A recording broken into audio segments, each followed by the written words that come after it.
कुसुमपुर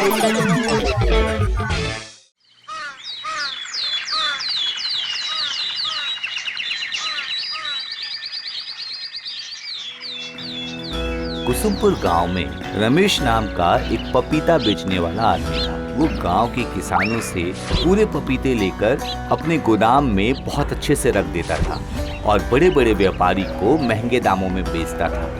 अगर मेरा बिजनेस ऐसे ही चलता रहा तो एक दिन मैं करोड़पति बन जाऊंगा। उसी गांव में एक गरीब आदमी था सुरेश, जो एक ठेले में पपीते बेचा करता था, किंतु उसके पास से कोई भी पपीता नहीं खरीदता था। उसका कारण था कि वो रमेश से सड़े हुए पपीते लेकर बेचता था। आइए आइए, बहुत ताजा है पपीता, आइए लेकर जाइए। आइए बहुत अच्छे दाम में पपीता लेकर जाइए। अरे सड़े हुए पपीते क्या इंसान खाता है? सब थोड़ी ना खराब है, कम दाम में देता हूँ, सारे ले जाइए ले जाइए ले जाइए। अरे ये सब पपीते मैं घर लेकर जाऊंगा ना तो मेरी पत्नी मुझे घर से निकाल देगी। हाँ तो ठीक है, नहीं लेना है तो क्या करूँ? पपीता ले लो, पपीता आओ, ताजा ताजा पपीता पूरे ले लो, दिन पपीता, चिल्ला चिल्ला कर भी पपीता ले उसके लो, पपीते पपीता। बिल्कुल नहीं बिकते थे।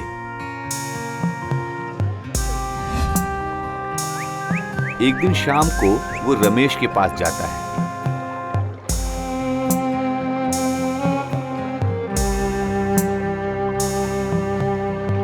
अरे भाई रमेश, तुम जो मुझे पपीता देते हो ना, कोई भी नहीं खरीदता है। थोड़ा अच्छा देख के पपीता दो ताकि कोई आकर पपीता ले जाए। मैंने पहले ही कह दिया था सुरेश, अगर तुम्हें अच्छा पपीता चाहिए तो तुम्हें अच्छा दाम देना पड़ेगा। एक पपीता का 10 रुपया, अगर लेना है तो ले जाओ, नहीं तो जाओ यहाँ से। तुम तो पहले ही पैसे ले लेते हो। अगर पूरा दिन तुम इंतजार करोगे तो मैं बेचने के बाद तुम्हें जो चाहिए वो पैसे दे दूंगा, तो तुम्हें भी कोई नुकसान नहीं होगा। मैं तुम्हें सारे पैसे दे दूंगा। नहीं नहीं नहीं, ये रमेश कोई उधारी का धंधा नहीं करता है। लेना है तो लो, नहीं तो जाओ यहाँ से। ठीक है भाई रमेश, जिस दिन मेरे पास पैसा आएगा तो मैं 10 रुपए देकर पपीता ले लूंगा तुमसे। और मैं क्या बोलूं तुम्हें, जो तुम्हें करना है वो तुम करो। अब तुम अपने घर जाओ।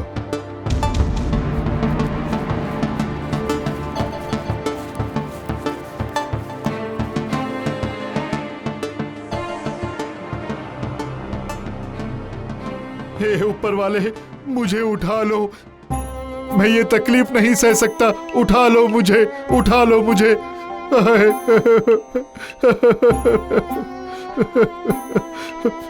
क्या हुआ?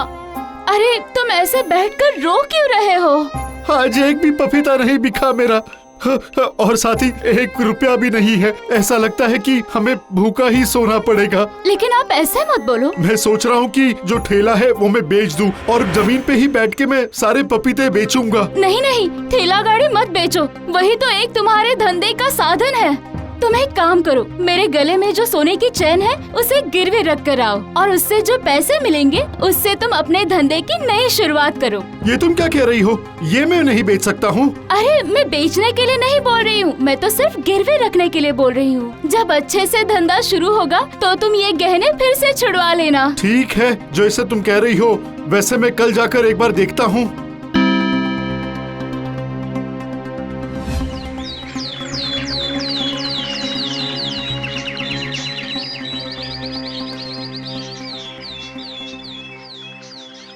अगले दिन सुरेश अपनी पत्नी का हार गिरवी रखकर 10,000 रुपए घर लेकर आता है।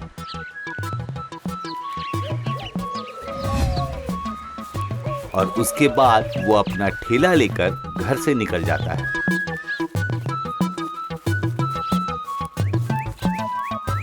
वाह, काफी पैसा मिल गया है। अब मैं जाकर रमेश से अच्छे पपीते खरीद सकता हूँ।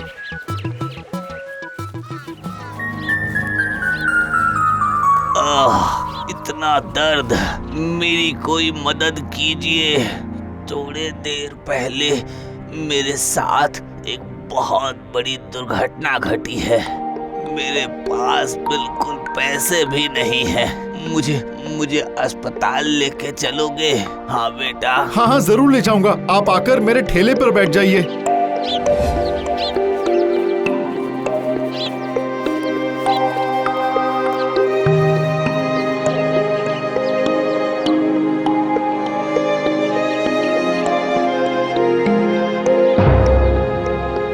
इसके बाद सुरेश उस बूढ़े आदमी को अस्पताल लेकर जाता है और उसका इलाज करवाता है, जिसमें उसका पूरा का पूरा 10,000 रुपए खर्च हो जाता है। अस्पताल से निकलकर सुरेश और वो बूढ़ा आदमी एक जगह खड़े होकर बात करते हैं। बहुत धन्यवाद सुरेश। ये क्या, आप मेरा नाम जानते हैं? मैं तुम्हारे बारे में अच्छे से जानता हूँ। तुम्हारा नाम सुरेश है ना? तुम रमेश के पास से पपीते खरीद कर बेचते हो ना? तुमने जो पैसे खर्च किए वो पैसे तुमने अपने बीवी का हार गिरवी रख कर लाए थे। मैंने सही बोला ना? अच्छा, कौन है बताइए तो, आप इतना सब कैसे जानते हैं? अगर तुम ये सवाल मुझसे पूछोगे तो मैं इसका जवाब तुम्हें नहीं दे पाऊंगा। तुम एक काम करो, ये लो। ये क्या, 10 रुपया? इस पैसे से तुम एक पपीता खरीदना, समझ गए ना? पपीता खरीदना, और तुम उस पपीते को अपने इस ठेले में रखकर बेचना। तुम हर रोज एक ही पपीता खरीदना, ज्यादा खरीदने की जरूरत नहीं है। मुझे कुछ भी समझ में नहीं आ रहा है। तुम्हें कुछ समझने की जरूरत नहीं है। जो मैंने तुम्हें बताया तुम वही करो। ये बताने के बाद वो बूढ़ा आदमी गायब हो जाता है और सुरेश उन्हें ये क्या, पुकारता बाबा रह जाता कहाँ चले है। गए? बाबा कहाँ चले गए? ऐसा लगता है कि ये कोई खास आदमी है। चलो मैं रमेश के पास जाता हूँ।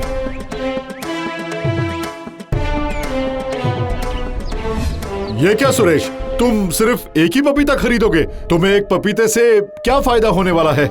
मैं सिर्फ एक ही पपीता खरीद सकता हूँ, तो इसीलिए एक ही खरीद रहा हूँ। चलो अब मैं चलता हूँ।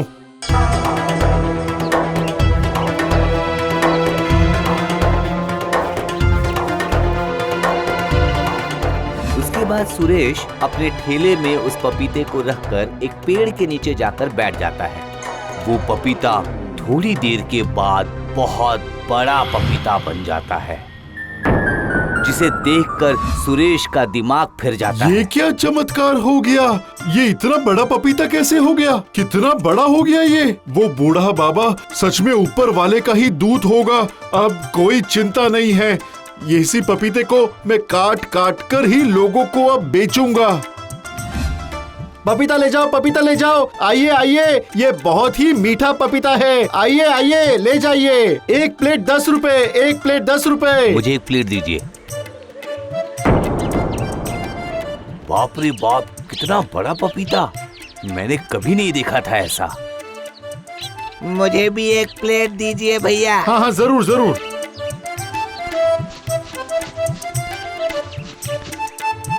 ये लीजिए। पपीता ले जाओ, पपीता ले जाओ। आइए आइए, ये बहुत ही और इस मीठा तरह पपीता सुरेश है। एक दिन में ही 5,000 तक का रोजगार कर लेता था। बूढ़े आदमी ने जो बताया था उसके अनुसार ही वो हर रोज एक ही पपीता खरीदता था और उस पेड़ के नीचे अपने ठेले पे वो पपीता रखता है और वो पपीता विशाल रूप धर लेता है और उसे सुरेश बेच देता है।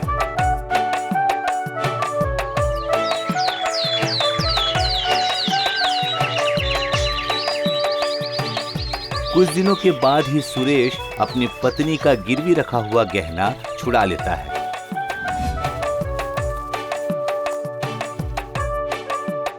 और अपनी पत्नी को नया गहना भी खरीद कर देता है। ये सब देखकर रमेश के मन में शक आ जाता है। फिर एक दिन, अच्छा सुरेश, तुम तो मुझसे सिर्फ एक ही पपीता खरीदते हो, तो फिर वो बड़ा कैसे हो जाता है?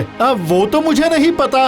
ये सब तो एक बूढ़े बाबा का आशीर्वाद है। तुमसे खरीद के मैं वो पपीता ठेले पर रखता हूँ, फिर वो अपने आप ही इतना बड़ा हो जाता है। ये कैसे संभव है? अरे बिल्कुल संभव है, क्यों नहीं है?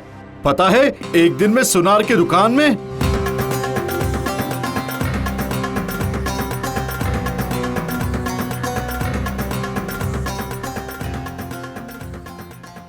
जाओ जाओ जाओ जाओ और अपना पपीता बेचो।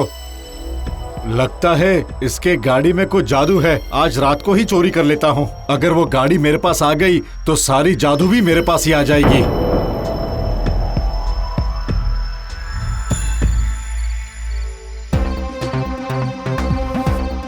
जैसा उसने सोचा था वैसा ही किया।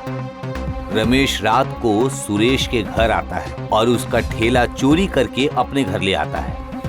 अरे सुनो सुनो, सोना गहना जो भी है घर में सब कुछ ले आओ। क्या तुम सच कह रहे हो? हमारे सारे गहने डबल हो जाएंगे। हाँ हाँ सच बोल रहा हूँ। उसके बाद वो सारा गहना ठेले पर रखने के बाद एक आश्चर्यजनक घटना घट जाती है। रमेश का सारा धन संपत्ति दुगना होने के बजाय गायब हो जाता है और ठेला चलना शुरू करता है। ये क्या? मेरे तो सारे गहने गायब हो गए।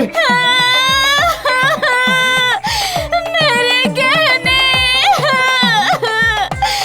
तुम क्यों उसकी ठेला गाड़ी चोरी करने गए थे? इतनी लालच अच्छी नहीं है। इसके बाद वो ठेला सुरेश के घर खुद ही पहुंच जाता है।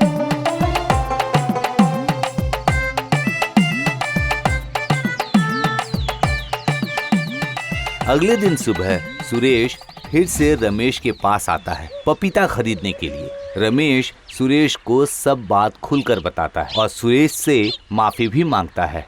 देखो रमेश भाई, मैं भले ही गरीब हूँ लेकिन मैं बहुत ही ईमानदार भी हूँ, इसीलिए ऊपर वाले ने मुझे एक रास्ता दिखाया था। पर आप बहुत ही अमीर हो सकते हैं लेकिन आपका मन बहुत ही छोटा है, इसीलिए ऊपर वाले ने आपसे सब कुछ छीन लिया है। इसीलिए कहता हूँ कि आप भी मेरे जैसे ही मेहनत करके पैसे कमाइए, फिर आपका भी अच्छा होगा। मैं आगे से ऐसे कभी नहीं करूँगा, मुझे माफ कर दो, माफ कर दो मुझे, माफ कर दो मुझे, कभी नहीं करूँगा। एक काम करो, आप अपना रोना चालू रखिए, मुझे एक पपीता दे दीजिए, ठीक है?